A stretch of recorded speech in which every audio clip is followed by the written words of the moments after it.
Hello, everyone. My name is Olivia Estelle, and today I'm doing something a little different. I am here with my husband, Suman, and we're doing a little intuitive conversation, a little interview style chat, because I wanted to introduce everyone to what I live and breathe when it comes to meditation and spirituality and spiritual philosophy. A lot of what I know about meditation and about spiritual philosophy, especially ancient spiritual philosophy, comes from conversations I have had with my husband. So this is a little peek into kind of a Saturday morning, breakfast over, the table, driving to family gatherings, what we're doing really together as two Geminis. So we have a lot going on in the mental area, and we love talking about philosophy, spiritual philosophy, and as well as health and natural health, because Suman is actually a chiropractor and a naturopath.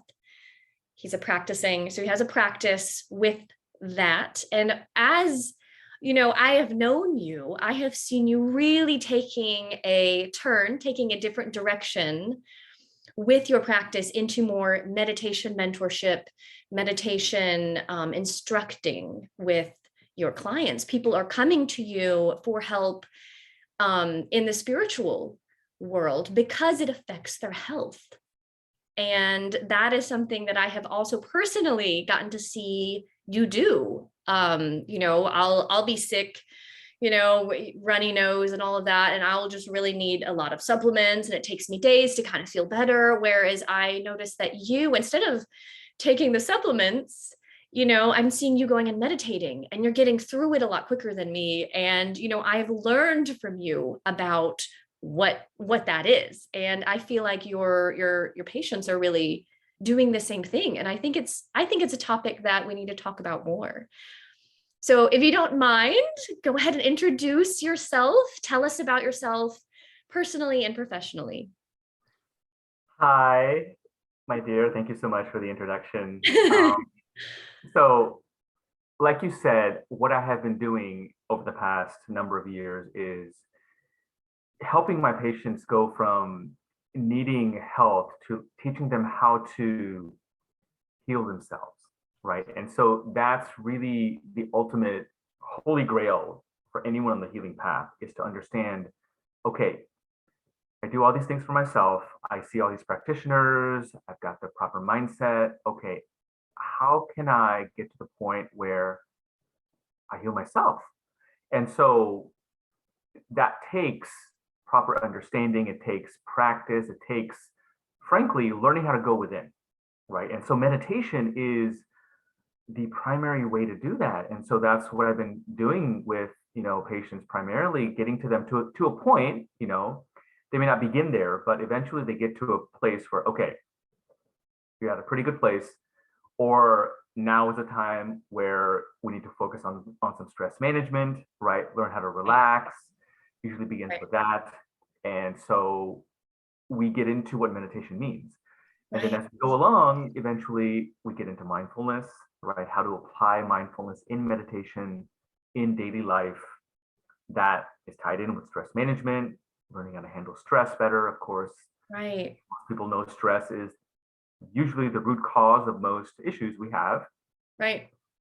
And so eventually, once people start to go down that path of, oh, I can sit with myself, direct my mind in a certain way, learn how to relax my mind and body, and that starts to balance me. It makes me feel better. It actually stabilizes my hormones. It lowers my blood pressure, right? And anytime you get into a relaxed state, that is more of a healthy state. And then that eventually leads to more advanced stages, which I'm sure we'll talk about this morning, in terms of, the more still you get, the more still your body and mind gets, you start to activate energy in the body, right? And so that activation of energy is really that healing force that everyone's wanting, right? And so that naturally starts to happen, right? And Right. so once, you get good at it, which anyone can do with practice, and once you get good at it, what happens is the body and mind start to naturally listen to you quicker and quicker. So if, for example, like with your example, you've got a runny nose and you've got some congestion. So there's some blockages in your head and the channels in your head. There's some imbalance. Your immune system is trying to work to get rid of something. May not always be an infection, could be some toxins, could be some emotional stuff you're getting rid of, but there's something you're getting rid of, right? And so meditation can be a way to go, okay, hold on, I'm going to get still and really let my body get rid of what it needs to in the time I'm meditating. And so that dramatically accelerates this process of that's already happening where your body is getting rid of stuff. Right. So it dramatically accelerates it to where instead of lasting 3 days, it may last 2 hours. Right. And that's kind of the main gist of it. You're accelerating these natural processes of healing. Exactly. Because I have noticed there's kind of a step, like a process to it where, people really need to kind of get to a stable place in their health before they have to kind of reach maybe like a baseline even before they're able to even have the presence of mind or just the physical ability to meditate. And then once they've, kind of covered the basis of whatever health stuff is going on, then they're able to move into, okay, deeper levels of meditation and concentration, which then addresses any depression or anxiety going on. Right. Anxiety and depression, the way I talk about it with people is it's something is trying to come up inside of you. Okay. Yeah. And when it's trying to come up, how it feels to you will depend on kind of your makeup, your body type, your energy type, your past history and tendencies to whether it'll show up as anxiety or depression, or sometimes both. But generally for most people, one will predominate, right? So in anxiety is kind of easier to understand because you feel something tangibly coming up. It's like this racy feeling, this tension, these panic attacks come and go. And so it's what it really is, it's energy surfacing out of your control. In most cases, it's coming up in surges. And so that energy creates discomfort in us because it's the energy ultimately is something that is needing to come up, whether it's triggered or not triggered, but it's needing to come up because there's pressure there inside. So when it comes up, it'll come up in a certain way and you may not like the way it's coming up, right? And that's what we call anxiety. Yeah. Or it's wanting to come up and our clamps go down and we shut it down. We still feel the pressure of it wanting to come up, but we don't let it, and we kind of call that depression. Right. It's different, but it's the same underlying issue going on. Something is trying to come up and you're having a problem on how to deal with it because of the discomfort associated with it, right? Yeah. And so how you deal with the discomfort is now getting into mindfulness, right? And that's really the understanding of mindfulness and what that really means, which is something you practice in meditation, right? Right. How to handle your thoughts and feelings and sensations and be neutral to them. Learn how to practice that neutrality, right? Which is the basis of meditation. So, for someone starting off, if they're at the beginner level, they've never meditated, and they want to get into it, but it's hard for them to sit quiet, right? They sit and their body gets restless or their mind just kind of goes off and they can't focus on whatever it is they're trying to focus on in the meditation process. Well, what that means is you've got to give your body a chance just to relax. And so for them, meditation becomes a tool for relaxation. So you're sitting there and you apply specific techniques, and usually then you have got to focus on your breath. If you're having a hard time starting off, you gotta just regulate your breathing, right? And so you just do some deep breathing, Yeah. which becomes like a meditative practice for beginners, right? Do some deep Right. breathing. Yeah. That helps calm the sympathetic nervous system, the active part of our body and brain. And that then leads to, progression. Right. And you mentioned the other day, and I wanted you to kind of talk about this, how meditation is the most ancient technology on the planet. And that's why Yeah. it's really so important. The way I think I described it, it was the most ancient spiritual technology that one can do themselves to help them transform and expand their consciousness. And it becomes the basic vehicle and foundation for any type of internal work you want to do, for any purpose, whether it's healing or intuition development, psychic cultivation, spiritual progression, spiritual awakening, simply relaxing. Right? It's the primary technology that we have had for thousands of years, right? That has been there all along. In every tradition, every culture has had it, Right. in different ways. But it's one of our main gifts that was given to us. Yeah, it's been given to us, and I've noticed, I've mentioned this before in my lives, that really it's like Christianity, or maybe the West, maybe it's just North America, I don't know, really took it out, really took meditation out of their philosophy and teachings. Yeah, well, and I think that stems from the Semitic traditions, those being Islam, Judaism, and Christianity.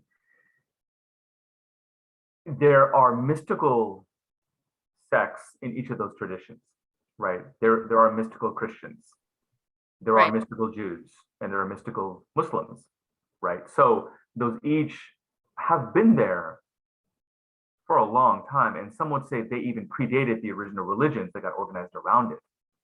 Right. So in a sense, originally it was a mystical meditative based tradition. The Gnostics were meditating in early Christianity. The early Christians were meditating. That's all they were doing. Right. And in the Eastern Orthodox, the original offshoot of Christianity that developed in Eastern Europe, their primary practices are meditation. Yeah. The Catholic saints, right? All they were doing is meditating. Yeah. Right? The Sufis of Islam, their primary practice is meditation. And some would even say Sufism predates Islam because it was even there before Muhammad, but Islam kind of took it in. Yeah. Right? Kind of And gets Judaism, absorbed. Judaism, of course, has the Kabbalah and, the Tree of Life and, meditation. The Old Test, the patriarchs of the Old Testament, right? They're not talking about meditation in the Old Testament, but I guarantee you they were meditating. That's what they were doing, for sure. Yeah. And so as kind of with your question, as you talked about how in the West through modern times it was lost. If I recall, we were kind of talking about the modern day mystery schools. Right. And Theosophy, Anthroposophy, the Rosicrucians, the Freemasons, all those offshoots from those. Yeah. What I found in studying those, there's often a lack of focus on meditation. Yeah, true. Specifically, when they do talk about meditation, it's about how to harness certain abilities. Right. Yes. Right. How to get powers. Exactly. How to open a third eye, how to, how to levitate. How to levitate, practice telepathy, or, different, as in the East, they will call them lower powers, lesser powers. Okay. Right. So how to practice those and using meditation to do that. Of course, you see that in the occult traditions, right? Most of the mystery schools are based on the occult traditions as well. Right. And occult traditions, by definition, are focusing on meditation as a way to harness occult powers. And they may mix in, ritual, hence doing spells, or pagan traditions, Wiccan traditions, but essentially they're using ritual combined with meditation to harness power, to do things, right? But the original essence of the ultimate potential of meditation that you still have in the Eastern traditions, where it's a form of spiritual cultivation, that was kind of lost, like you're saying, in the West. Right. And you often talk about how the spiritual tradition or this form is a system. And oftentimes the West will pick things out of the system instead of, and it kind of takes it out of context. I kind of want you to. That's, in my opinion, a big issue. It's one of my personal pet peeves, looking around, and when I look at, kind of the new age current fads going. Yeah, and you see it in so many elements, just starting with yoga, for example, right? Yeah. Yoga or Kundalini yoga, right? Some of these, on the surface, you would think, oh, these are actually Eastern practices. Right. But why am I here sitting here from an Eastern perspective criticizing these Eastern practices? Yeah. Like you're saying, they are pulled out of context and focused on exclusively, which takes away the inherent potential of what they were used for. Right. Right. And so, for example, the easiest example that most people understand already is the yoga of doing different postures, right? Asanas. Asanas. Mm-hmm. Basic yoga class that everyone goes to. Right. And you have different forms of that now, but essentially holding a posture and relaxing in that pose was just one part of what's called the 8 limbs of Raja Yoga, Ashtanga Yoga, right? The 8 limbs of a path that was laid out thousands of years ago, right? As a way to purify the body, to open up the channels. And there's a lot of other stuff you need to do besides that. As part of that path, right? But when someone just does yoga and goes to a class, they never get any of that. Right. Right. And they may get it now if they kind of dive into teacher training with yoga. But if they find certain classes that do breath work, for example, pranayama practices, and pranayama itself is just the next stage. Right. After asanas in those 8 limbs, right? So, okay, they're getting those 2 stages now. Good. Right. But you're still missing out on the rest, which the point was the rest is there as a traditional pathway to cultivating the totality of yourself in a spiritual way. Right. Okay. So what would you say the true meaning of yoga is? Well, the original meaning of yoga it comes from a Sanskrit word yoke, to unite, to bring together. Okay. So the way it's been described is bringing together the lower self to the higher self.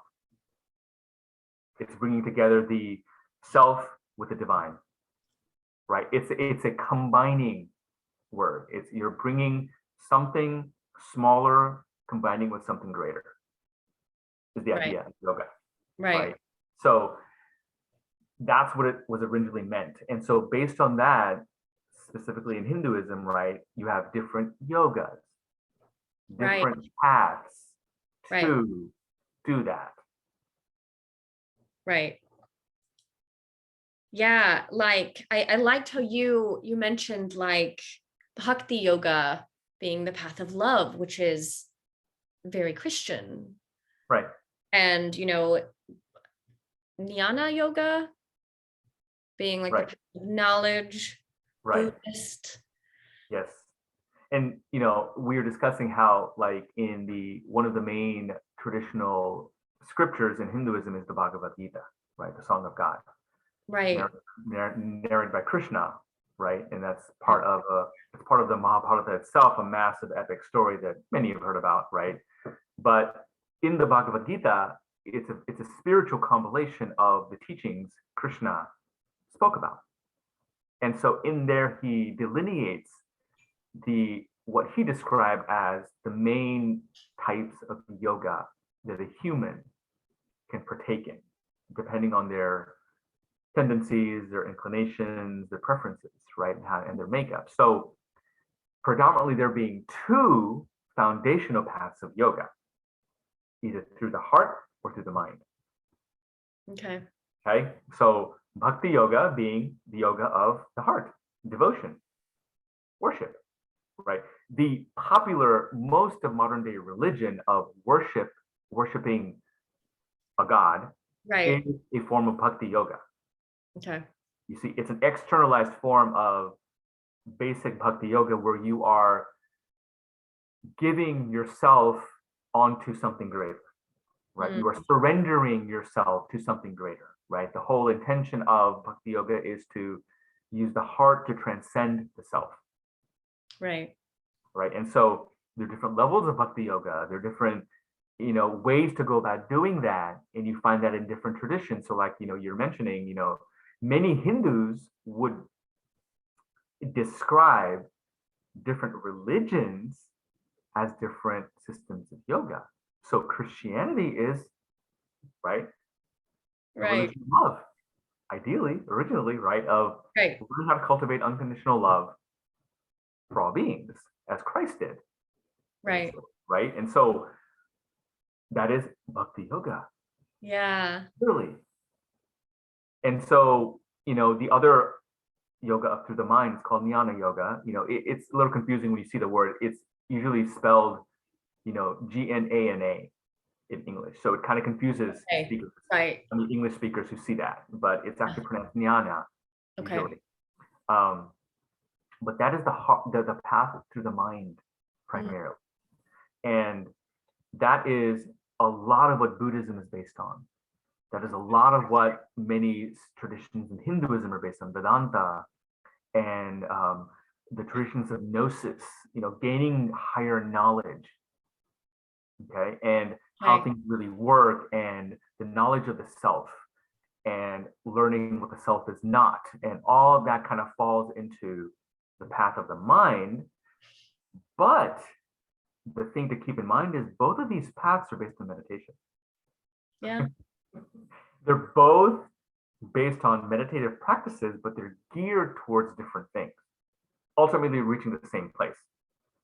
And so, Krishna even says, look, you need both. And that's the thing, what many people miss, they kind of think of it as either or. But it's really, if you want a complete spiritual path, you need to cultivate both. Right. Some people may start off in one or the other, but eventually a balance does happen. Right. It is about balance. Right. And even in some of the very hardcore mind-based paths, like for example, many forms of Buddhism, Theravada Buddhism, there's a lot of focus on meditation to cultivate the mind, expand consciousness, and gain, true knowledge.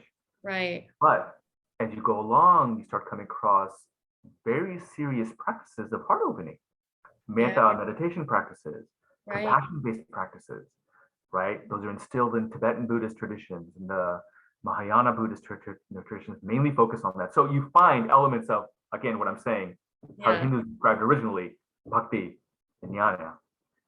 And of course, karma yoga is the third, almost kind of like a third path, but it's really encompasses both, but it's the path of action, where you put into play and you do things not for the sake of yourself. Interesting. Right. It's it's the highest path of selfless action. Okay. It's like a path of service. Path of service. Right. And what happens is, if you cultivated enough of the two foundational practices of bhakti and jnana, you have to put it into play with karma yoga. Okay. Right. That's what it kind of comes down to. Like, now be amongst people and serve and help who you need to, without thinking of yourself, without, and the way Krishna would describe it, without being attached to the fruits of your actions. Right? So you do something and you think, okay, this something will make me get something. Okay. Right. So you're getting attached to the fruits of your actions is how you would describe it. Right. That's karma yoga. That makes sense. And they're all, you said, based on meditation? They're all based on meditation, because karma yoga is something anyone can practice that, right? And many people just involuntarily do practice it, especially as they start to, get on spiritual path, or just even good people, right? Yeah, good people are the ones who are really practicing karma yoga. Okay. The selfless actions that come from people is an actual natural form of karma yoga, right? Okay. So, but that becomes an actual higher practice that is promoted by meditative practice. Right. Because one of the foundations of meditation is mindfulness. Yeah. Okay. So if you have proper mindfulness, what you're doing is you're acting from a very neutral, open space. Hence, the goal of mindfulness is not to be attached to the effect of whatever's happening. Yeah. You experience it, right? And again, that is obviously what karma yoga is, right? You're doing something without any attachment to the end result. Right. You're learning non-reactive. Right, the non-reactive self. Yeah. So how do you recommend that people should meditate? Great question. Meditation is simply, first off, the first stage is learning how to go within. Right? You've got to turn the gaze inward with intention, right? And so we're so not used to doing that. All day long, we're focused outward, right? And what the senses are telling us, and we're swimming in these reactions from the senses and how they're making us feel all day long. Right. Our mind interprets them good or bad. And so we're focused on outside continuously. So the first stage of meditation is, okay, look, find something to focus on inside of you to keep your attention there. Just start with that, right? And so, in many techniques, you start with something simple like the breath, or a sound, or a word, or a simple visualization, or part of your body. Right. It doesn't matter to begin with. You pick something simple, and the way I describe it, that becomes your anchor, right? Yeah. And it's literally like a boat with an anchor in a deep lake, in an ocean. Right. You need the anchor to keep yourself in the same place. So that's the point of pulling your attention inward. Your attention has to go somewhere, right? We all have this little point of attention, right? We like move around like a little ping pong ball. Okay. Right now it's on the video screen, right? Right now it's on our faces. Something happens, it'll move over to something else. So the little ping pong ball is always going everywhere. Right. And the idea is we want to be in control of that. Ideally. But so that point of attention, when it goes inward, it's still there. So we want to fixate it and anchor it so it doesn't just ping pong around like crazy inside of us now. Right? And so you can do that, but that you'll end up kind of being stuck there, because it'll just be moving around and eventually it'll tire you out. Right? And it won't lead you to any states of stillness. Right. Unless you've been able to anchor that attention to a good extent, then you can expand your awareness. But that gets into more advanced stages. Right. But that makes me think of the way that I used to meditate. The way I used to think I was meditating I would kind of come out of it ungrounded and a little exhausted, because I didn't have an anchor. And so it was like just being kind of like tossed around. And before that, I knew I kind of just didn't really have any energy. And I just seemed a little like not there. Like I didn't feel grounded. I didn't feel less anxious. So that's a really good description of, how to really properly meditate, or at least get your time, make the most worth out of your time. right? It makes a big difference with meditation, how you go about doing it. It does. And people make it think, just anyone, just everyone knows how automatically. And then that's where I think people get a little frustrated, because it's a little bit, I think it takes some instruction. Right. I needed instruction. That's all I'm saying. Anyone who wants to progress needs instruction, Right. and, my history of meditation started from a very specific place, but then when as I went along, I received instruction in different ways that really allowed me to see, oh, okay, I need to shift my practice this way if I want to get to the next level. Okay. Right. So that's a Yeah. really important thing for people to realize, that if you know how to meditate and you think you're making progress, good. Yeah. There's a lot more to it. Yeah. And there are different stages and Right. different ways to then focus what you're cultivating in meditation to actually traverse the spiritual path. Right. So how would you describe those stages? Like, what could people look forward to or work for? What could be kind of a motivation? Yeah, I mean, I think that's one of the most important questions we need to ask, right? Because people on a spiritual path, they get on a spiritual path and eventually come across, oh, you got to meditate. Okay, so here's how to do it. Here's how to start out. Okay, I'm going to start out doing that. They close their eyes, they start going inward. They start having experiences, or it's hard, or it's easy, or whatever. Right. And then they keep learning new things, right? They keep learning about spiritual things that they can experience. Yeah. Right? They start understanding, oh, I can feel energy in my body. I can learn to see things. I can get in touch with my intuition. They start to read and hear about the potential Kind of of the new age astrology. stuff. Right. It's all in the new age stuff. It's Yeah. everywhere. And it's in the Eastern traditions too, like what will happen if you progress on the spiritual path. Right. Oh, Kundalini will awaken. Right. Oh, okay, interesting. Right. I Yeah. mean, I New realize age what that has means. just taken the Eastern stuff and have kind of put it out there, Right. like Kundalini awakening. Right. And what is that really? Right. Yeah. And when that happens, what do you do? What does that mean? What's the point of it? Exactly. Right. And so if it's taken out of context, you lose the bigger picture, which ultimately, remember, these are all meant to help you spiritually awaken.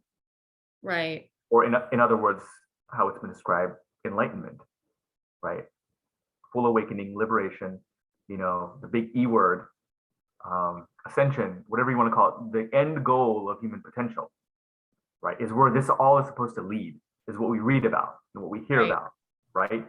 And so, but usually we're not taught how to go about doing that. Or Right.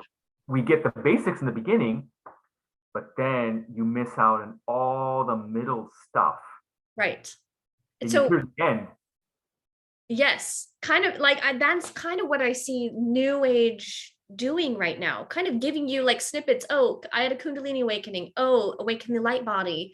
And everyone is here and they've missed everything in between to get to a Kundalini activation, which to me is really also just a Uranus aspect in your chart that maybe is just a timing thing and is not necessarily something to be so like proud that you've like achieved something as much as you've hit a milestone, and that's an newish initiation, or then there's this light body, which is kind of like the end process to enlightenment, and then none of people are kind of skipping to the end without Right. having meditated, I have noticed.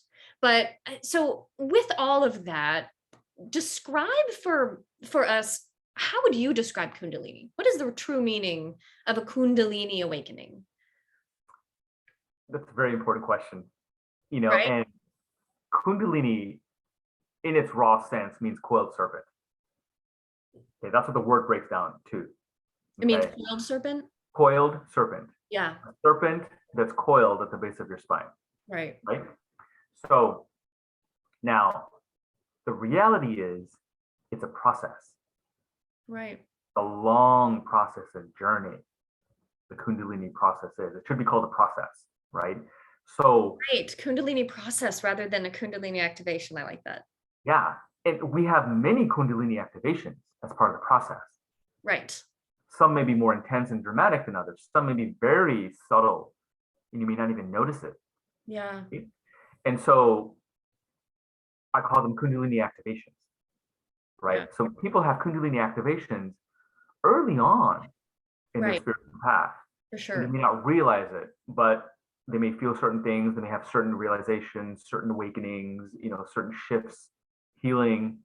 So the reason I say it's happening and people don't realize it because Kundalini is tied in with the vital force in the body. Okay, chi, prana. So I'm going to use the word chi for simplicity. So, the movement of chi in the body is moving through channels. Okay, different subtle channels. You can call them meridians. Right. In medicine, you can call them Yeah. nadis in India. Okay. But there are these subtle channels through our body that this chi is moving through. Okay. Right. And so basic health begins with learning how to balance that chi, clearing out blockages and activating more flow of chi. Right.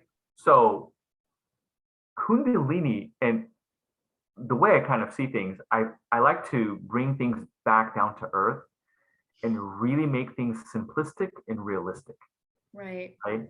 So Kundalini has a lot of, it's been romanticized. There's a lot of religious dogma, mythical mysticism Yeah. associated with it. And all that can be true for someone. But the reality is it's a bioenergetic phenomenon that's inherent in every human that will happen eventually on their spiritual path. And what happens is it's tied in with this chi. At a certain point, you clear enough blockages, you Right. activate enough to where Yeah. what happens is that chi starts to mobilize in your pelvic center. Okay, it starts to gather because you've done enough healing, enough clearing work, enough purification, whatever, or Right. it's like you said, it's the right time in your chart, in your path, with your karma, whatever the situation is. Right. Enough chi is able to gather in your pelvic center. Okay, it's called the lower dantian in the Chinese system, Right. first two chakras, right? But enough energy gathers there, enough pressure builds to where the central channels in your spine start to open up. Okay, so traditionally, the technical definition of Kundalini is when the energy enters the central channel of the spine, right? This central tube is how they describe it, right? Right. It's called the, Shushumna in yoga. It's called the Tai Chi Po in Taoism, but it's the central channel that goes through the spine, connects the root chakra to the crown chakra, is the idea. Okay. Right. And above and beyond as well, okay, to the sun and to the center of the earth. Thinking Yeah. of it, a lot of meditations are based on that. So the central channel, if the energy gets in there, that is now the beginning of the Kundalini activation. Okay. But the reality is, what most people are experiencing is all the preliminary effect and preparation to Kundalini actually entering central channel. Because, like I said, there are spinal accessory channels that go up the back, down the front, and then twist around the spine. Okay. Right. Those accessory channels have to open up first. Right. And that's where most healing and clearing happens in a person. Even in spiritual work, that's where they start to feel stuff. So, like, for example, when you're first meditating, your low back may start to hurt. Yeah.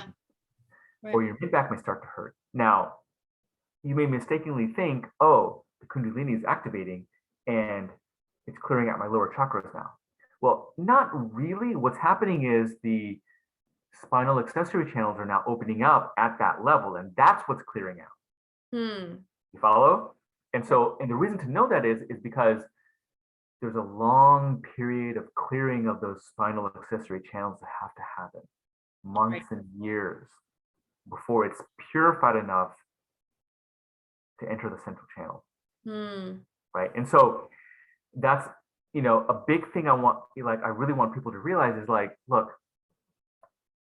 a lot of dramatic phenomenon where you feel surges of energy up your back, or you know, heightened awareness in certain parts of your spine that you think is Kundalini, honestly, probably is not. Unfortunately, it's pre-Kundalini happening. You're still on the Kundalini pathway, right? But it's technically not traditional Kundalini.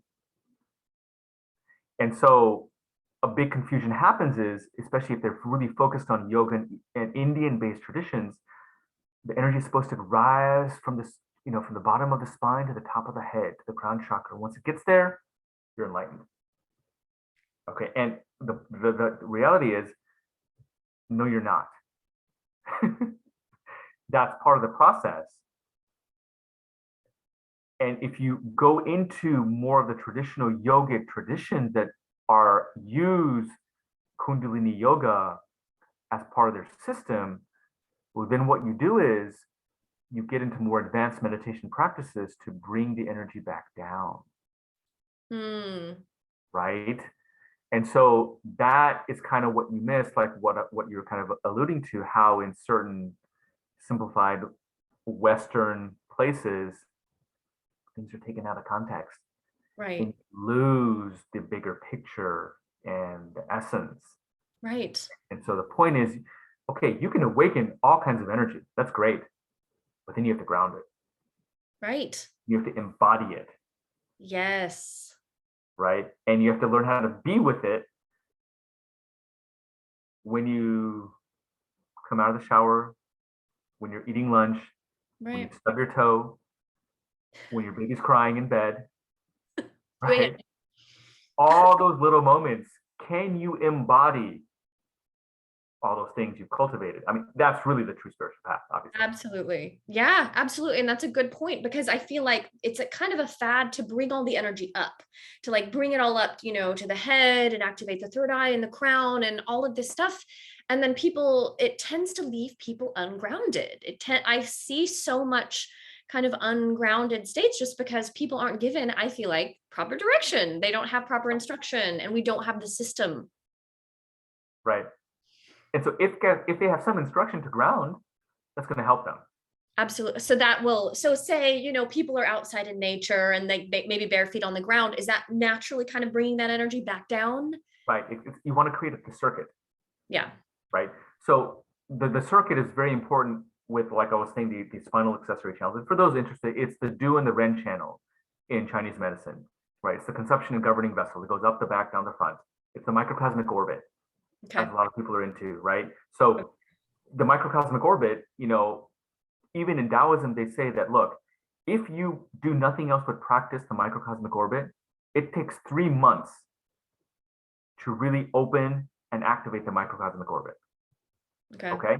So it takes 3 months to do that, right? 90 days of hardcore practice to do that. Now, and that's still not Kundalini. Right? But when you're doing the microcosmic orbit, it can feel like Kundalini.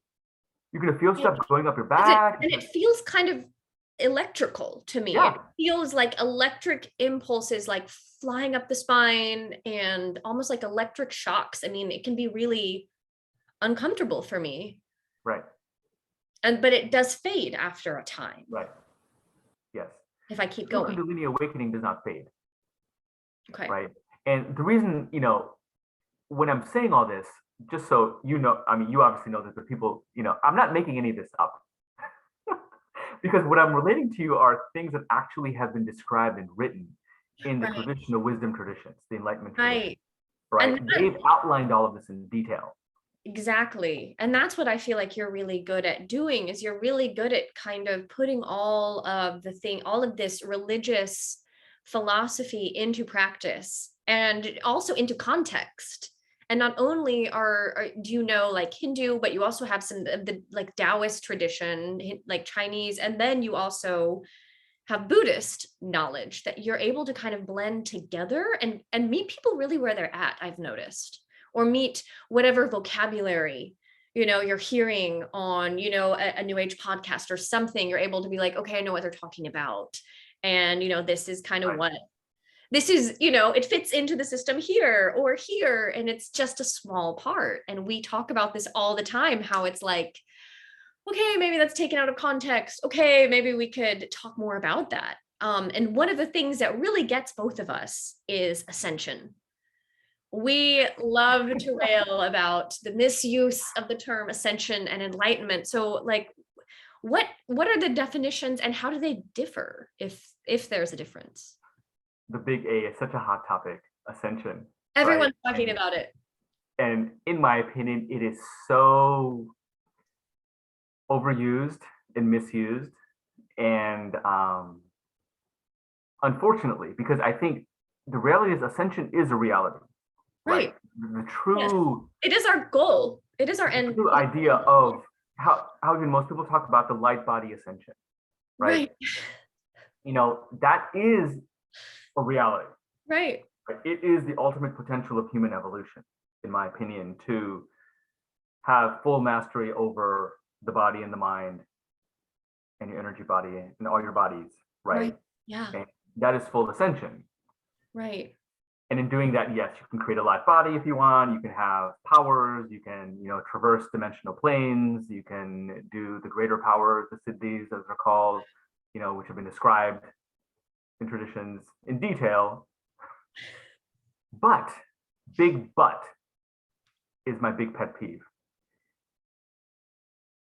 Most everywhere I look, especially in the New Age Western movements, nobody is honest or aware of what it really takes to get to that level. Right. And the big thing that frankly disturbs me is this idea that it will automatically happen to all of us as the planet ascends with the coming new age, right? So what that means is, if you're saying that, what that means is, over a period of time, everything that happens when someone goes through the real process of ascension, as has been chronicled in, historically, the changes in the body, the changes in the mind, in the heart, in consciousness, and getting used to those changes, which takes time, right? Because we're talking about a whole different level of being an ascended master has compared to a normal human, right? And so it's like, imagine how much adjustment period it takes from like summer to winter for most people, or going from one city to a new city, right? You're talking about getting a completely new body, a new mind, a new heart, right? A new connection to divinity and to reality. And you're saying that's going to happen to you automatically because the earth is going to go through something, and it's going to probably happen maybe in a short period of time, right? Say even a few years. So you're telling me these ascended masters who have cultivated lifetimes, and in the lifetime they ascended, they cultivated most of their life. Professionally speaking, that's all they're doing, usually. Right. Now you're telling me now humans are going to go through this in a matter of, say, years, months, days, this full transformation, and then be able to function with a new self like that? Yeah. With this analogy, if that doesn't make people just kind of go, oh yeah, okay, wait a minute, there must be a lot more to this than that, right? Logically, it does make sense when it's pointed out. Right. And so that's the thing, to attain light body ascension, which has happened historically, and Christ is not the only example, right? And that's the thing, there are many examples of light body ascension Right. historically speaking. So, and you look at what they went through, the pain they went through, that it takes to really confront the deepest aspects of your shadow, right? Because you want to ascend, you're going to have to go through your shadow. You're going to have to go through the shadow world. You're going to have to right? go through the shadow. That's what you're balancing. Right. So you can't bypass it. You can't skip it. You Right. can't just stay in the pleasure, or, just stay in what feels good. You don't want to just stay in that either. You don't want to just stay in the shadow either. Right. We can't stay on the internet researching all this, stuff. Yeah. We can't stay on the internet, researching MK Ultra all day. That's not going to help. Right. You need balance. Balance. And from this ascension point of view, what that means is you have to fully be able to feel the extreme pain of yourself, of all aspects of yourself. You have to be able to handle the extreme pleasure of all aspects of yourself. Right. Simultaneously, integratively. Right? So you're telling me that's just going to happen? Or the amount of work that someone thinks they've done in this lifetime, right? That's sufficient.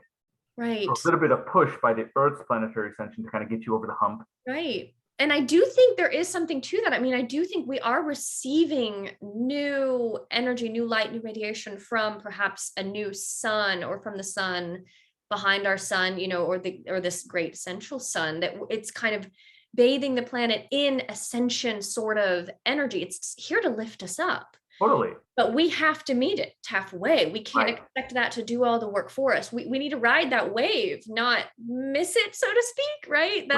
That's kind of the idea, that I don't know if people are explaining that we're supposed to use this new spiritual light rather, than just sit back on our laurels and expect it to do anything, to do the work for us. Right. So, what the way I think about it is, okay, if you think you're ready for ascension, and what you're saying is completely true. Yes, the Earth is being bathed by cosmic radiation, solar radiation, all kinds of energy, right? And all that has to do with the shift of the ages. All those things are happening. Yes. Right. And the weather changing due to the sun changing, there is truth to that. Right. Our place around the Galactic Center, it's shifting, and all those things have been happening. It's been going on. And like as an aside, it's been happening for decades. It's just not a new event. As a lot of people mistakenly, who recently entered the New Age world, what seem to mistaken. But the point is, yes, those things are happening. But once you start doing work, and you start doing some significant healing work, and that's good, what happens is you start to feel better. Okay, you start to feel good. You have more expanded states of consciousness, or feeling better, regardless of the type of work you're doing, and ideally it's more permanent type of an experiential state that you're cultivating, not a temporary fix, that usually happens when you're usually just primarily doing plant medicine or psychedelics, things like that are just temporary fixes, right? Or even spiritually, you're just getting attached to activities and meditations that make you feel good. Okay, so, but you're practicing feeling good, which is good. What I'm saying is, as far as in the context of ascension, are you practicing feeling pain as a counterbalance, which goes back to the shadow work, right?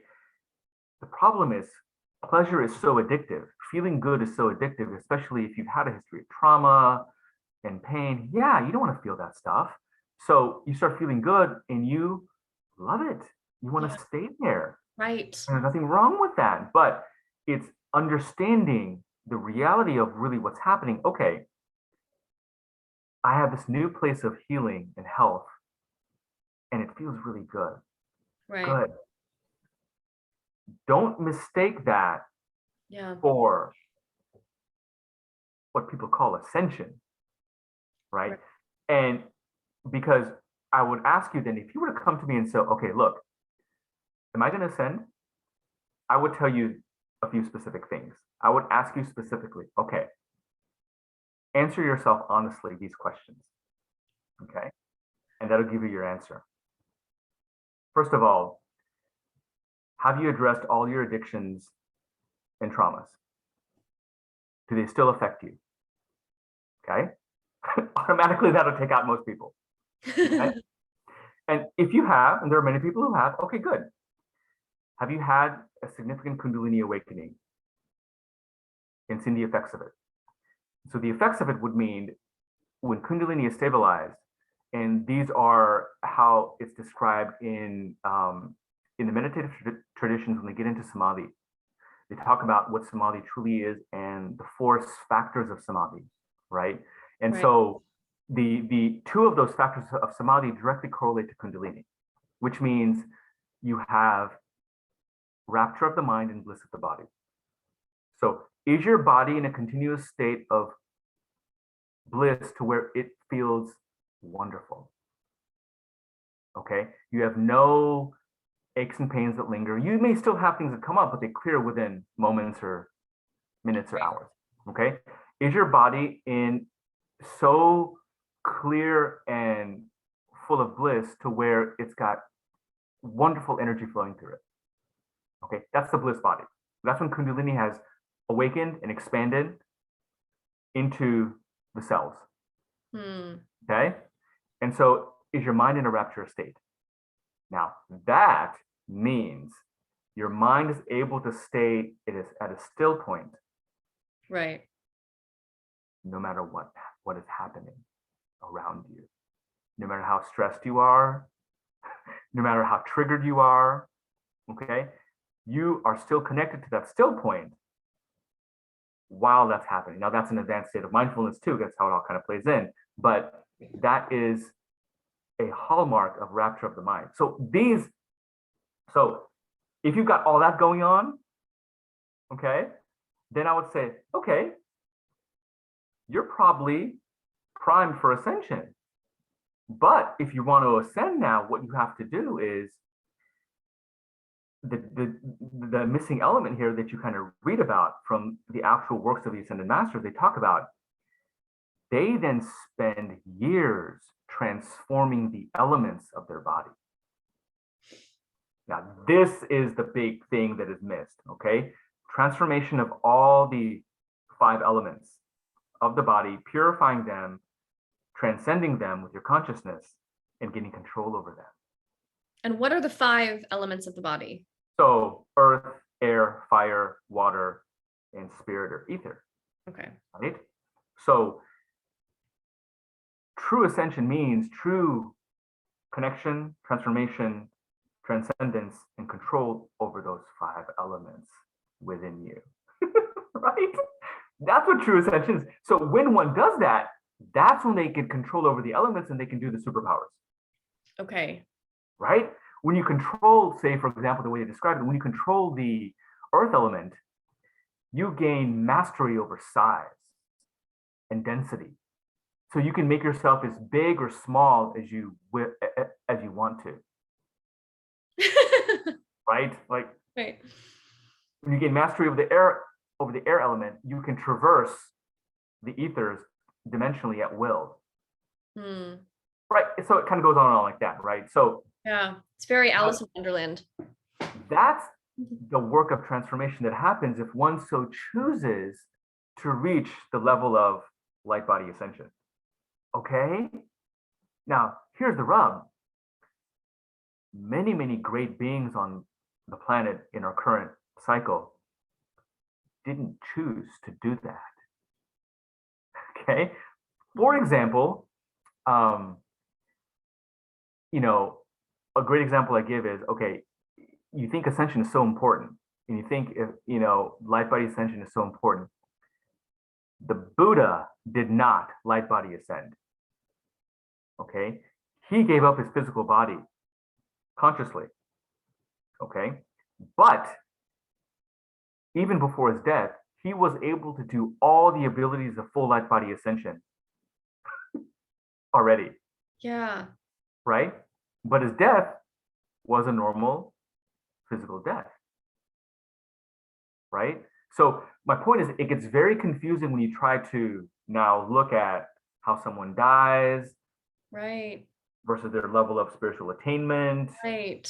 and judging them based on that, or if someone isn't ascending or doesn't ascend, they're not as spiritual, or someone who does ascend, they are spiritual. Yeah, it's not really a hierarchy. Right. It doesn't really Why work would that you way. say that the Buddha would have chosen not to ascend in the light body? What would be someone's reason for that?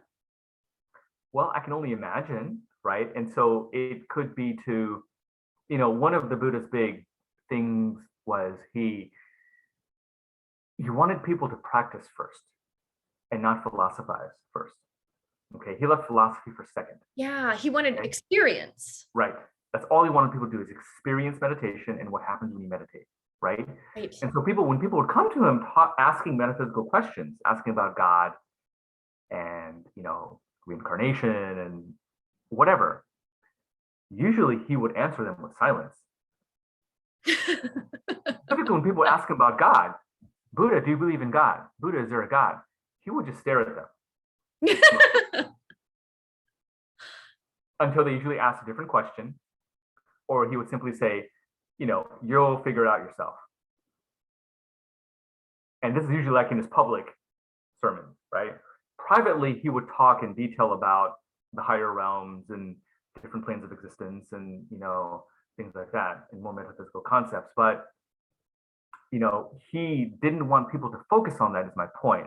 So getting back to most of what he did is he wanted people not to be attached Yeah. to things that become problems on the spiritual path.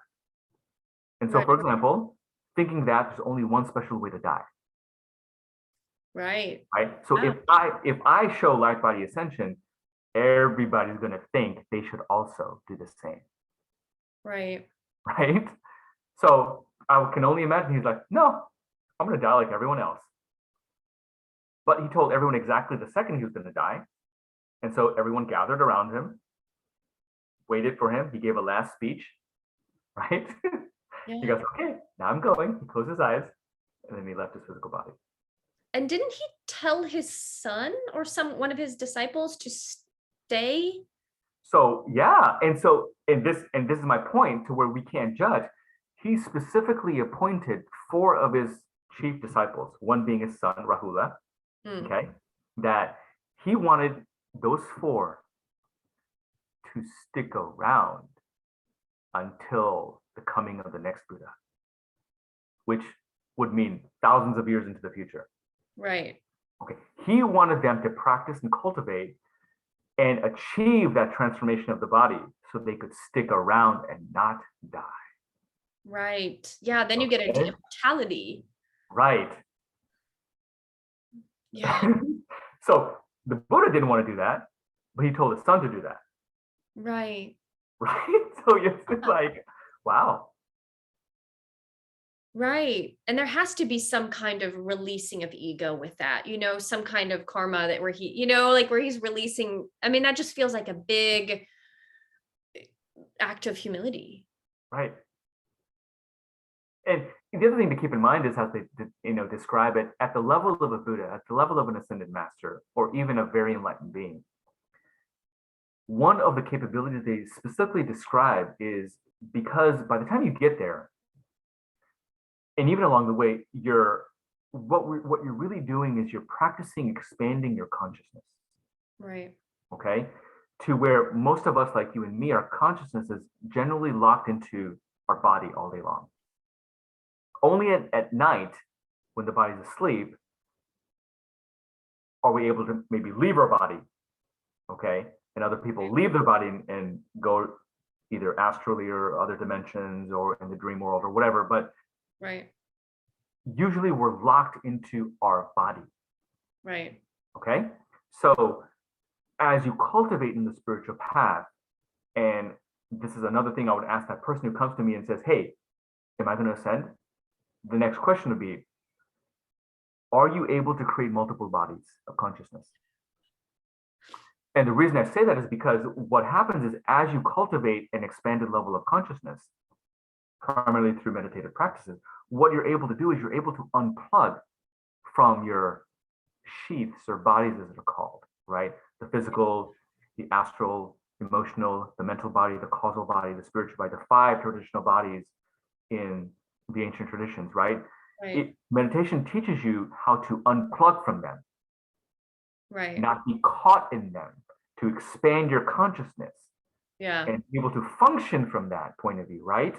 And you Right. got to start with your physical body and you learn how to unplug from that. And, you know, this most people, most advanced people can start doing.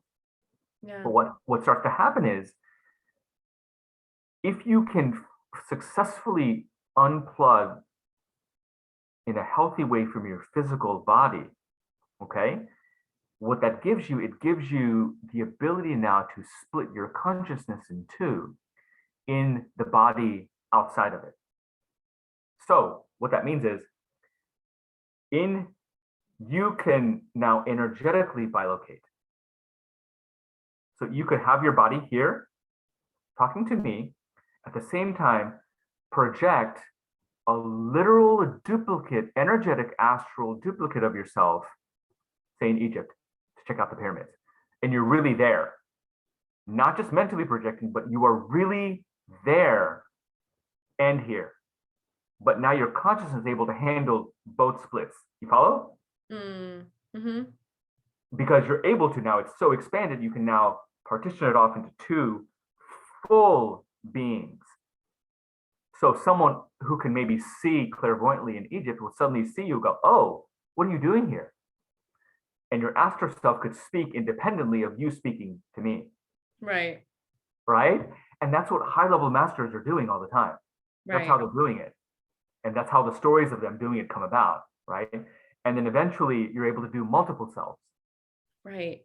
Right? That's how these high-level true gurus, true masters, you know, are able to send themselves to different, you know, disciples and students all over the world, or, you know, do things that they need to. Okay. Right? So I would ask you, can you do that? Right. If they were to come to me and say, hey, I'm ready for ascension. So, okay, can you do that? Because if you can, I would say, well, no, you're probably not gonna, you're not even close to ascension. Time to meditate. Yeah. Meditate a few more hours a day.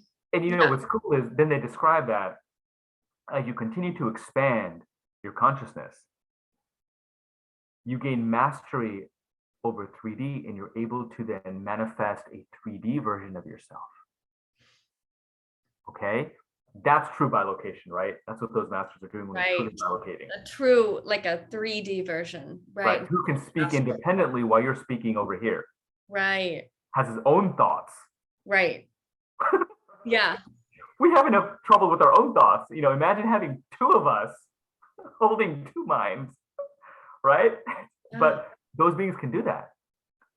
And then the ultimate is the highest level beings in the cosmos can create multiple 3D emanations of themselves in space-time at will anywhere, right?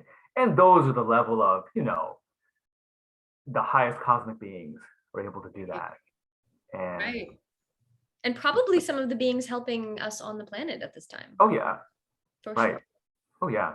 The visitors, or, you know, just the higher visitors, possibly higher, you know, planetary systems, or Venus even. Right. And I would add, you know, this whole spiritual path, ascension path, enlightenment path, obviously is not exclusive to planet Earth. Right. And in the old Indian traditions, the Chinese systems, they talk about how, you know, beings from different galaxies, from different planetary systems would visit, talking about where they're at in their spiritual path. And they're doing the same stuff. They're meditating. There are stories of the Buddha going in his energy body, traversing to different dimensional realms, teaching them how to meditate properly. Right. That's so cool.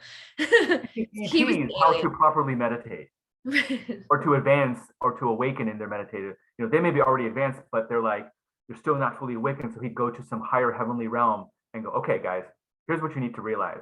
Get this, and you can now upgrade to the next heavenly realm. Right? They describe that.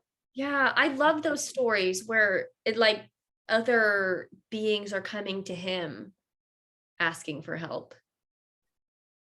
Right. And he has chosen a human body on Earth. what's cool is, even, like beyond the Buddha, when you look at some of the Indian stories, okay, the Indian Yeah. myths, and if people haven't investigated those Indian myths, I suggest, if you're in a spiritual path, start looking at those myths, looking at what's in the Puranas. That's a collection of most of the stories from the Vedic tradition. Mm. There is stuff in there that will help you make sense of a lot of what's going on. For example, kind of what you're alluding to, there are stories of being high level deities, as they're called, high level cosmic beings from high heavenly planes. Okay. Even in the Hindu tradition, the chief deity of our cosmos is Brahma, Brahma, Brahma, right? The creator God. Okay. But in Hinduism, there's a distinction between Brahma and prime creator. Okay. So Brahma is not the ultimate God, but Brahma is the God of our universe in the Hindu tradition, right? Oh, right. So Brahma acts as a being, okay? A being who interacts with sentient beings. That's part of his creation. And so there are stories in the ancient world where literally Brahma comes down, Brahma or Shiva or Vishnu, these transcendent beings in the Hindu tradition, they come down to interact with enlightened humans on Earth, asking them for help or advice. And the idea is these enlightened beings have transcended the matrix. But Brahma is still part of the matrix. Do you follow? Right. He created the matrix and is part of the matrix. But a truly enlightened being has transcended the matrix, like Neo in the Matrix movie, right? And therefore can function independently of the matrix, right? Interesting. So therefore, they have access to things that they can do that beings in the matrix cannot do. So therefore, they would be sought after for counsel or even help with certain things. Right? Right. So cool. Okay. So you were talking about like kind of powers that these beings could do, like bilocation and, astral travel. And how would you say those abilities, differ in someone who's on the spiritual path from, like, say, what we've heard of as like dark magicians? They're on left-hand paths that actually cultivate these abilities and can do the same things. What would you say is the difference between those two people? Well, the big difference is, the dark magicians, the left hand, as they call them in the East, the people on the left-hand path, the black left-hand path, they are so attached to their ego and their sense of self. Yeah. Right. And so the way they would describe it is they are trying to transform their self, their ego, into a godlike being with superpowers who ideally won't die. Okay. That's kind of the end goal if you kind of look into it, right? It's immortality. Yeah. There's a lot immortality in some level, or they want powers at some level. Okay.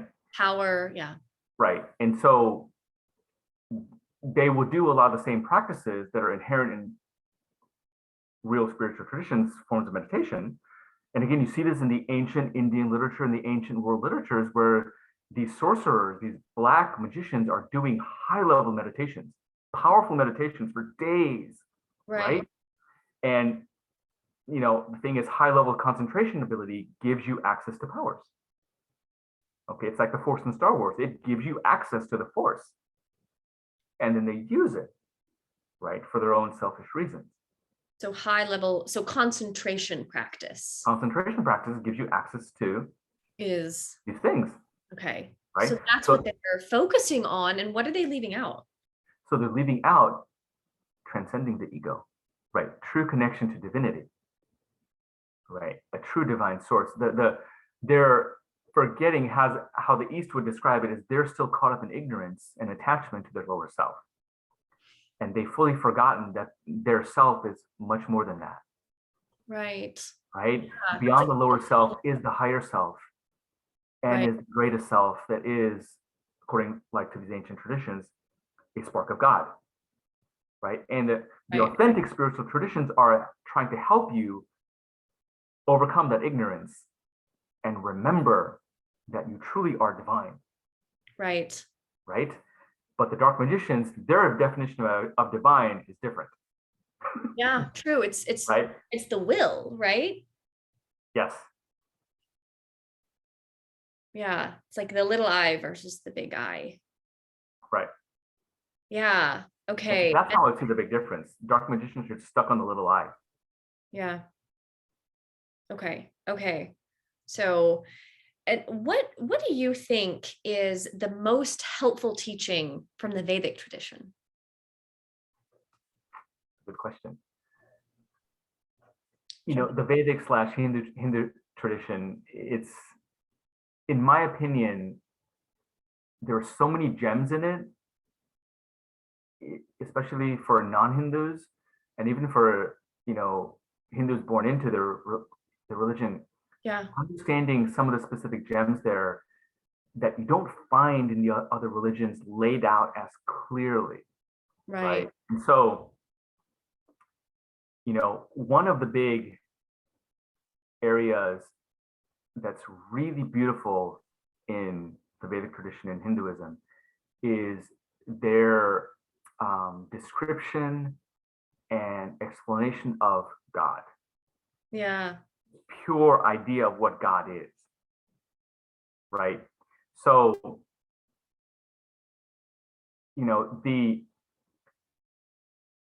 they describe in detail the difference in how you conceive God and how that can affect your practices. And Hmm. they describe how, based on that difference in your conception of God, how you will relate to God. Okay, so to give more detail,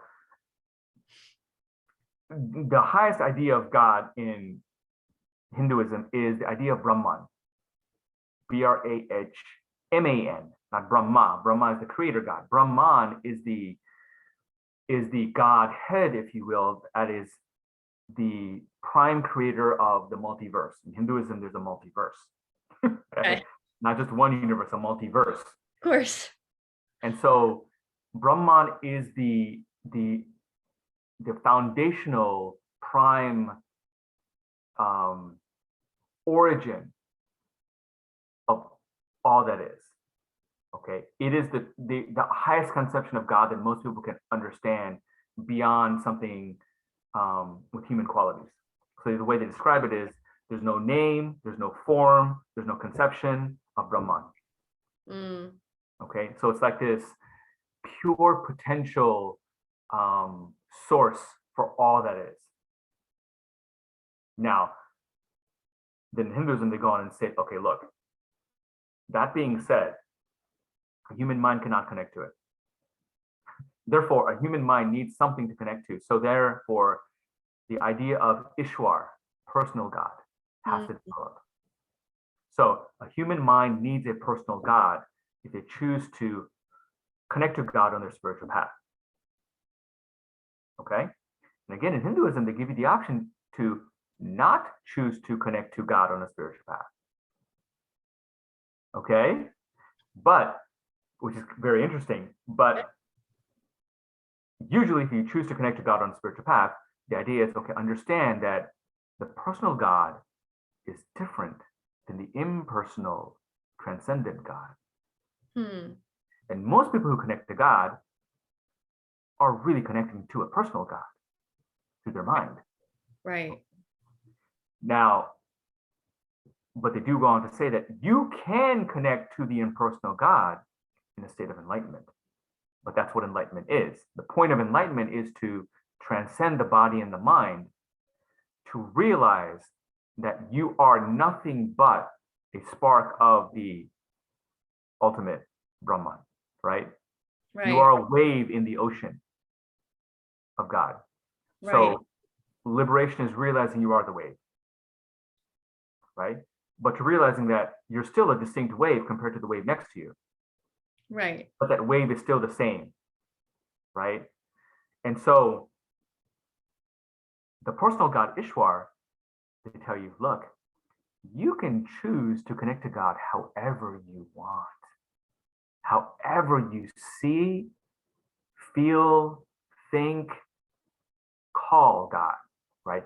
And that's one of the main beauties of Hinduism. And then you see that in a Hindu family, one Right. person may connect to God through Krishna, Mm-hmm. one person may connect to God through Shiva, one person may connect to God through the divine feminine, Durga, or Kali, or Parvati, or Shakti, right?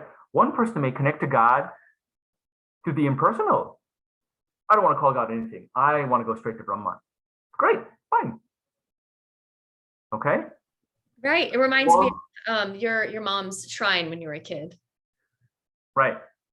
Like, like I told you, in a typical way for Hindus to grow up is they see their mothers have a shrine that they do, daily worship ceremony to their Yeah. respective deities. But on that shrine, the Hindu philosophy is more the merrier. Yeah. Okay. It's not about just one, what's the right one. It's like more the merrier. So Right. on my mother's shrine, I grew up seeing Christ, Virgin Mary, Buddha, Krishna, Durga, Shiva, Hanuman, right? Yeah. And to her, those were all pathways to God. Right. Every single one was equally seen. And but a Hindu also knows that each one of those can have a specific job. Right. Okay, so it's not like either or. It's like Right. this like non-dual perspective. Like, okay, they're all pathways to God, but Right. yet if I'm having troubles in life and I'm feeling like obstacles and blocks and I can't get through them, I Right. can turn to Ganesh, the Yeah. remover of obstacles, right? Right. Or if I want abundance, I can connect to Lakshmi. Right. But then you ask them, who is God to you? They'll go, oh, God is God. Or they might say, oh, when I really pray, in general, I pray to Vishnu. Right. And they'll be like, oh, but is Vishnu different than like my God? And the Hindu will go, no, it's the same. What do you mean? Yeah, they get confused when Right, you try like a Christian's idea of God is very confusing, I have noticed to right, most of to the Hindus I have met. right. Like, That, that's very unfortunate, it and is. like a Hindu like myself growing up in a Christian world like America. I went to a Catholic school, right? Right. My parents put me in a Catholic school. Hindus don't worry about conversion.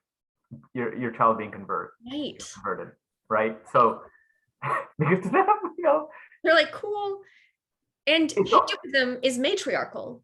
right, They're not evangelical. Like, you can only be a Hindu if your mother is a Hindu, and they're right, not, but they're not evangelical, but everyone is welcome, right, which is a very different ideology than what I grew up with.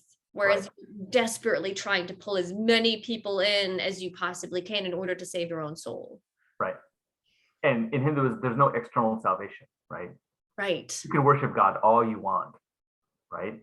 But you understand that God is not going to save you.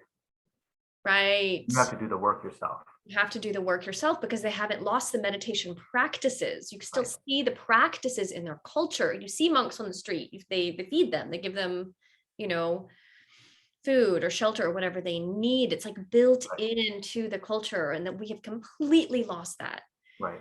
here. Very And interesting. one advantage of, like I was saying, when you have an expanded view of God like this, Right. It takes away the confusion and you know, the ill feelings one usually has when bad stuff happens to yourself or the world, and you wonder, how could God do this? Yeah. How could God create the Holocaust? How could God create death? Right? Why does God kill babies? Those thoughts, right, only come from a very limited view of God, in my opinion. A Hindu grounded in their understanding of their religion would never think like that. How would they think? Well, they would think, look, God is transcendent. All of this is part of God, the good and the bad. And these things playing out really have nothing to do with God's will. Because remember, the Brahman is the ultimate form of God in the Hindu's mind. Right. And the Brahman idea is creation is part of Brahman.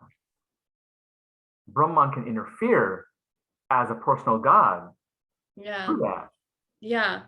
but doesn't have to, right? And the idea that both light and dark are part of the creation is kind of inherent in Hinduism. Right. God isn't trying to fight a Satan, Right. right? There's no antagonist to God Right. in this expanded view, right? There just is God. That's all there is. Right. Underneath that, you can have divisions of separation, right? A light and dark. Yeah. And But so really, these things happening are just what would you say? So what would they say that a bad thing happening is? cause and effect, Okay. right? We're Like seeing an the end emanation result. separation, maybe from an ancestor or a past life? Oh, sure. Yeah. I mean, ultimately, the big question is, okay, why did evil arise in the first place? It's kind of what you're getting to. And like, why is there darkness and, the playing out of darkness and Right. pain in general, trauma, pain. Why is that so inherent? And, the cosmology of Hinduism, Buddhism, Taoism, the ancient traditions, they describe this creation. We're in the middle. Right. Okay. Heavenly realms above, hellish realms below. But that's how it was constructed. Okay. Before humans were conscious, right? That's how the cosmos is constructed in this worldview. Us in the middle, sentient beings with bodies, physical bodies, who feel the light and dark equally in the middle. But there are realms where the darkness is stronger. There are realms where the light is stronger. Right. Right? So it's a matter of perspective. Yeah. So it's like, if you want to experience more light, cultivate yourself where you're reborn into higher realms and heavenly realms, and you Yeah. can live heavenly lives for as long as you want. Right? If you want to experience more materiality, right? More density, okay, go ahead. Free will. And then you'll find yourself being reborn into, they call them hellish realms, but it's not hellish in the terms of the Christian idea of hellish, which Right. there are those in the hellish realms, but hellish realms also means, you could even think about, like, the way they even depict it is like a planetary system that is so full of technology and AI. Yeah. That's all there is. And that would qualify as a hellish realm. Certainly qualifies for me. Yeah. So that's kind of what this is alluding to. Like, they talk about hellish realms where the people are so comfortable, the beings are so comfortable, they're abundant, they have all their needs met, but they're lazy, and they can even be good people, but they're not spiritually awakening anymore. They're just stuck, and they're just, using up resources and just happy where they are. Right. That qualifies as a hellish realm in this model. Mm. You follow? Mm-hmm. So it's all relative. Okay. But we're in the middle, able to experience both. Yeah. And I think the point is, as they even describe it, like, nowhere else is the potential for cultivation and evolution the greatest and quickest. That makes You're sense. forced to feel pain. Right. or pleasure as intensely as we do here, Yeah. right? It will push you where you need to go, Right. right? And so they talk about how higher level beings, heavenly beings, hellish beings, other dimensional beings often are jealous of Hmm. physically incarnate beings because they know that we're clearing our karma like that. The potential to clear our karma is so quick, right? Yeah. But imagine in a higher dimensional realm, time is a lot slower. Okay. You got an issue and you're stuck with that issue for a long time. It could be a good issue or a bad issue. Okay. Interesting. Yeah. And so you may spend thousands of years in one body experiencing the same thing over and over again, Hmm. right? And they Yeah. look down upon us and go, man, I wish I was there. I could just kind of work through this stuff a lot quicker. Which is such a funny perspective because so many of us feel like it takes so long here, that we wish we were, in our astral body, or we wish the opposite. Yeah. Interesting. Right. Definitely makes you, rethink the idea of like true escapism, or the fact, the idea that suicide is an escape, because it's not. Right. Yeah. Right. So what is Vedanta? Is this idea that you're talking about, It Vedanta? actually is. Vedanta is drawn from the Upanishads. The Upanishads are like philosophical commentaries over thousands of years by literally wise, enlightened beings. They're writing about stuff, okay? So Right. it's their compilation of stuff, their commentary about the nature of reality and everything. It's called the Upanishads, right? That's kind of like the spiritual gem of Hinduism, right? And so Vedanta means the end of the Vedas. And so you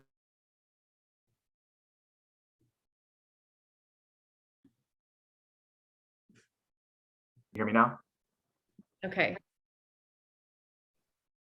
So Vedanta means the end of the Vedas, is what it means. And so the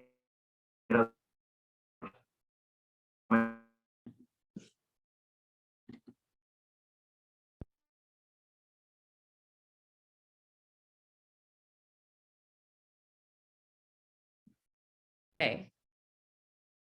Okay. So we're going to try this again. You said the Vedanta means the end of the Vedas? Vedanta means end of the Vedas specifically. But what that means is it's the collection of commentary called the Upanishads written by enlightened beings about everything. So it's like the philosophical gem of Hinduism. And Okay. in there is what I've been talking about, the description of God, the nature of reality, Right. different distinctions of how to think about God. Right. Right. Vedanta actually goes into three categories of how to view God, right? Which I find utterly fascinating, but it encompasses literally like how any religion sees God. It can fit Yeah. into one of these categories, right? So one is the non-dualistic perspective, right? Which kind of talks about where God and all of creation is the same. There's no difference, fully non-dual, right? Called pantheism in the West. Okay. And so the next one is called qualified non-dualism, as it's described, panentheism, which means Right. that all of creation is part of God, but there's still a part of God that is independent of creation Right. simultaneously. Okay. And then the third is full dualism, that God and creation are fully separate, Right. which is like the Christian view, Christian Islamic, Judaic view. Right. But these three views or philosophies in Vedanta are given equal, which is what I find fascinating is, Mhm. are given equal importance. Neither one is better or worse. Right. Okay. That's fascinating. And there have been numerous like exponents, proponents of these traditions throughout Indian history, very wise, enlightened beings in each of those three traditions. That's what I find so interesting, Right. is that they've all kind of reached the same level of enlightenment through through opposite beliefs Right. or, belief system. Which means ultimately it doesn't matter what you believe in terms of God. Right. It's like and especially it doesn't matter what your belief system is, meditation is helpful. Right. Right. Getting back to the original thing, meditation is a journey inward, right? Right. Kind of grounding all this back into something practical. It's a journey inward, right? It allows you to start looking inward.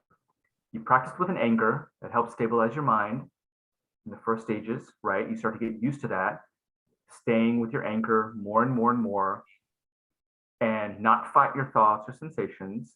Again, this is where the mindfulness kicks in, where the goal is to literally stay on your anchor while you allow the thoughts and sensations to come and go Yeah. without trying to control them, interfere with them, right? And so as you start doing that, you start to unplug from your thoughts and Right. sensations, which feels like you start to observe them clearer. This observer witness starts to become more prominent in you. You can see your thoughts more clearly, right? You Right. can notice your sensations more clearly. And then hence with practice become more non-reactive to them. Right. The more you can observe, it creates this healthy distance, this true healthy detachment, as I call it, right? Between Right. your thoughts and sensations and your awareness. Right. You can see them playing out constantly in real Yeah. time. Okay. And then you can act upon them if you want or not. Right. More control of yourself. So it starts changing Right. how you act, how you behave, how you handle your triggers, your And that's traumas. interesting because we call that detaching from your thoughts, but really it's becoming more embodied. It's Right. becoming more of you. So it's actually less detached because if we were just connecting to our thoughts and our little I ego, right, that creates real detachment. That's when people become actually detached And to be clear, it's like helpful to understand detached from what, right? from reality. Detaching from your thoughts and little ego, but you're really anchoring, again, back to Right. anchoring you're anchoring Right. into your center true self, Right. right? That's why you're not detaching from that, actually. You're actually anchoring into that. Right. And you're literally centering and opening the doorway to your higher self, Yeah. right? Yeah. This is why all of my intuition development, we start with meditation. We start there. That builds the foundation to create this awareness, this neutral awareness, and then be able to, like you said, open the door to the higher self, get that Right. connection to our true self, which is intuitive. Exactly. The natural state is intuition. It's natural. It is Right. natural. We just have to kind of quiet down all the distractions, all the entrainments of just being in that beta wave of just always thinking and striving and kind of this societal pushing outside of yourself. And I will add the natural state of the higher self is also peace, contentment, Yes. joy, bliss, awareness, Right. right? All those things we want. Right? Right. The point is, it's already there. If you can quiet your mind and body enough, Right. it starts to filter up clearly. The light can shine through, right? The Right. thinking. Now, one thing I want to add to all of this before we go is, Yeah. there can be a sense with everything we've talked about that, oh my gosh, why even be spiritual if it's like so long and arduous and you have to do all this stuff and wow, and I'm a peon in the beginning. Is there any hope for me? Well, here's the thing. Like we were saying, the true nature of the higher self is all those things that we're one, right? Right. And so, yeah, there's all kinds of practices and techniques to activate Kundalini and, still your mind and transform the elements and all those things. Okay, but the reality is if you can practice anchoring into your higher self and becoming less reactive and neutral to your thoughts and sensations. Okay. What happens is naturally in time, your chi and prana starts to activate. Okay. Because the basic rule is this: the more relaxed and still you get, the more energy activates. Right. Okay. So Yeah. as you're getting more still, and you Yeah. get more still just by not getting attached to your thoughts and sensations, which Yeah. means you don't push them away and you don't cling to them. Yeah. Again, it's mindfulness practice, right? You have to practice that. But as you get good at that, you allow these things to come and go inside of you quicker and quicker, easier and easier, while you stay anchored more effortlessly. Okay. Right. Eventually, it reverses where it almost feels like it takes effort to look away from your anchor. Right. Okay. So it's like, okay, I can be here forever. And you're just noticing now everything kind of past, thoughts, sensations, whatever. Yeah. Then the more you do that, what happens is eventually the mind starts quieting down. Because if you're not attaching to anything, the mind eventually loses energy and it starts to quiet down.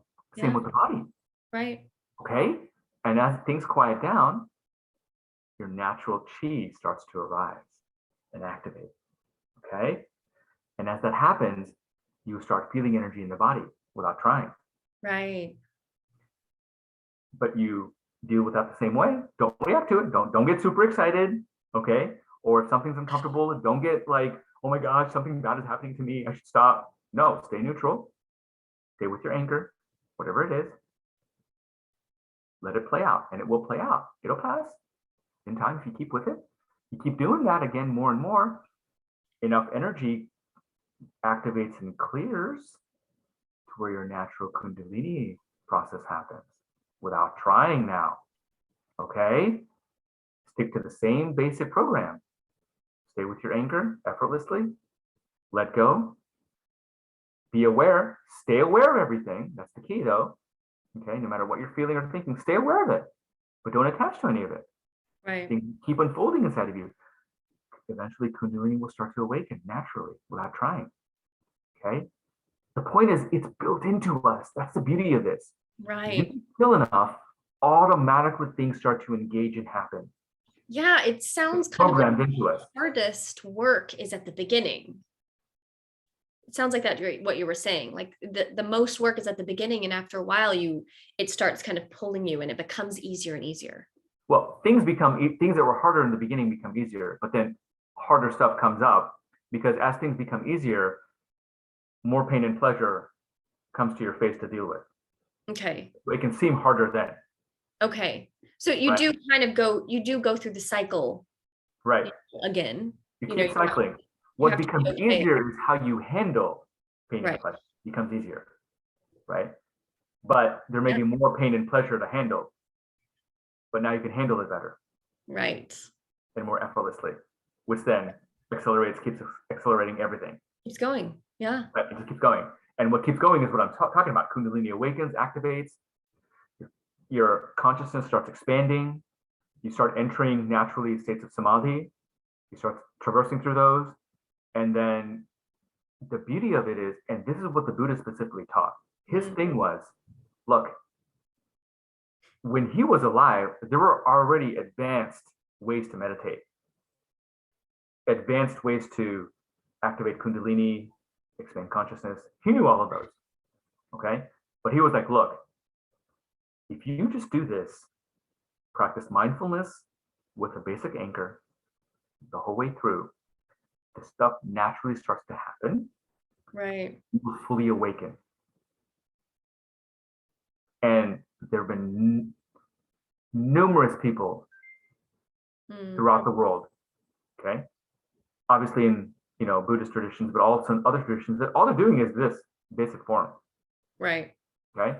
And things naturally start to happen, right? And a great story I have is this one lady called Dipa Ma. D-I-P-A is the first name. The next name is M-A. Her name is Dipa, but we call her Mother Dipa, so Dipa Ma. So there's a book you can get on her, short paperback read. I highly recommend everyone to get it. We might even have it on the bookshelf right now. Very quick read. But Deepa Ma was a very normal wife, mother, lady, okay, who didn't even start meditating until like her um, kid was, born and a young infant, and so she always wanted to meditate, but she never had a chance. She kind of grew up in kind of a restrictive Indian household, so her husband kept encouraging her to meditate, but she was always like, I don't have time. No, no, no. And eventually, what happened was, I think the husband passed away, or maybe right before he passed away, she learned how to meditate in this way, in a very traditional Theravada Buddhist way, where you just find an anchor, apply mindfulness. That's all you do. Okay. And she's also doing the Vipassana scan as well, which is kind of like a derivative of that, where you move your attention to your body, focusing on sensation. That's all you do, right? So all she would do, she would wake up like 3 or 4 in the morning while the kids were asleep, meditate for a couple hours, right? Fit it in when she could. And of course, she had like some karmic stuff, obviously, with all of this, and life was meant to be this, but she gained full enlightenment in her lifetime. Wow. Okay. Within, I forget how many years of doing this, maybe like a decade of doing this, but she gained full enlightenment to the extent where she had all the traditional signs of enlightenment that they talk about in these traditions. Okay. And, she could display powers. Right. People saw her doing things and she would play it off. Like people would her neighbors would look out of their window and see her levitating up to a tree, grabbing some fruit. Right? Or she'd be putting the clothes out in the sun to dry while she's levitating. Right? And so people would see her in 2 places at once all the time. Right. And then later on in some interviews, they would ask her, people were seeing you doing these powers, can you still do those? She's like, oh, no, I can't do them anymore. They were like, why? She was like, well, when I was doing those, my teacher told me to do some very hardcore concentration practices for like 3 or 4 hours a day. And I was doing that. They told me if I did that, these things would happen. And they did, but I stopped doing those. So it went away. So if I wanted to do those again, I'd just probably have to meditate for an hour or 2 and they'd come back. But but the point is, this is all she did. And all this happened to her. But the beauty is she had no ego about it. Yeah. And that is true enlightenment, right? Like you don't care how powerful you are. Right? A true enlightened being wouldn't care. You're not attached to your ability to levitate. Right. She's not walking around teaching how to levitate. Showing off. Or even showing off, right? Although some may do that for a certain purpose, right? Like Christ and things like that, right? But my point is, a normal person like Deepa Ma was able to cultivate in a short period of time to this level. She didn't do any Kundalini awakening practices. She didn't do any transformation of the body practices, any Samadhi-based practices to really expand the mind. None of that. Yeah. Right? No traditional forms of yoga, anything like that. Yeah. I was getting emotional while you were talking about her. But would you say that she has past life connections to do this work? Well, that's the thing. Yeah, for sure. Because it took her such a relatively short amount of time. She probably had to clear out a lot of karma, the way she grew up, and she went through a lot of hardship. Like she lost a couple of children at a young age. She was married at a young age. She lost her first husband. Okay. She was in poverty for a while, blah, blah, blah, right? So I think she had to clear out a lot of karma. Yeah. Life. Yeah. And again, these are things that higher level beings can't do where they're at. Okay. Or other ETs in places they can't do these things because they're kind of stuck where they are. And that's a beautiful testament to, why some people do choose to come in with difficult karma to just burn it off quick. It's not necessarily like you're bad in a past life being punished the way we like to think in kind of dualist thinking. But it could just be, we're going to get this out of the way quick so that we can burn off this karma and really get, propel us into higher states. Right. So I highly encourage everyone to read that book. Just find it on Amazon. Cheap, it's short, Awesome. but it's mind-blowing. Yeah. Every Yes. time it makes me cry. I know. I was totally crying as you were talking. And we have it here. I totally recommend it. And I totally actually need to read it myself now that I've been crying while you were talking about her. So I just want to kind of finish up with you telling people where to find you. So my website currently is karunacenter.com with a K, Karuna center.com. Okay. Now that is a website to my my full center, which includes natural health care as well as personal development, and it's in the process of being able to hold more of a academy or institute for spiritual knowledge, right? So that's in the works. But I have natural health care through there, but as well as meditation coaching, mentoring, spiritual consulting. For what I really like to do is help people who are on a spiritual path and they want specific guidance to really advance from where they're at, to get to the next level, and what that means based on where they're at, or helping them understand what they're going through. And especially if you've had your Kundalini starting to awaken, you're probably going through stuff that may be very confusing. Right. Or, Right. Even in a lot of people term them, you're going through, spiritual initiations. Yeah. And navigating those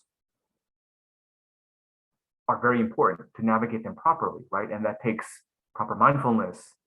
Yeah. And being able to meditate. And in general, helping people advance in meditation, right? Getting to the next level, how to properly start traversing that journey inward. Right. And naturally getting these things activated without trying too hard. And then if you want to specifically cultivate different things, you can. But right. Creating a foundation of mindfulness, of insight, of meditation, and then learning how to add stuff on top of that based on whatever you're wanting to focus on. Okay, perfect. Well, I will put the information on where to find you also in the description under this video, so people can reach out and contact you, send you an email, or sign up for a session that you work remotely, you work in person, in Nashville, but also remotely. So people can reach out and find you. Awesome. Well, I'm so glad that we got to do this together today, husband and wife on Zoom together in the same house. Totally cool. Very fun.